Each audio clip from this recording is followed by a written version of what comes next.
A push to give some South Carolina families public dollars to send their kids to private schools has just cleared a major hurdle at the State House. Senators advanced that legislation today. It will soon head to the House of Representatives. Our State House reporter Mary Green has details on that $90 million bill as it stands now.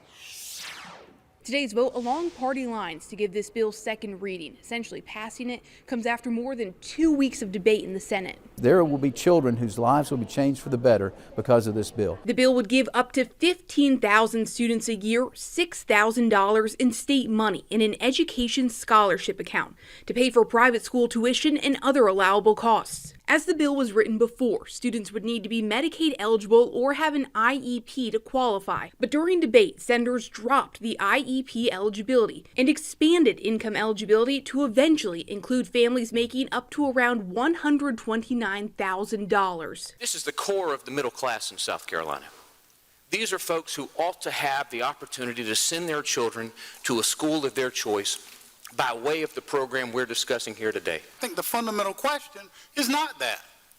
I would submit that the fundamental question is whether or not we use public funds to support private schools. Students receiving this money would be required to take a state or national standardized test to measure how well the program is working. The bill would prohibit schools receiving this money from discriminating based on race, color, or national origin. But the Republican majority voted down pushes to ban discrimination based on religion and disability. There is no reason for any school to discriminate against a child in a wheelchair, a child that's got some disability. If you have a school that is designed that focuses on children with autism, and you tell the school that you've got to accept every other kind of disability as well, that what you are necessarily going to do is you're going to reduce the effectiveness of that school to focus on its autistic children. Democrats' pushes to require these schools provide food and transportation to their voucher students also fell short. You ain't got equal access if you can't get in the door.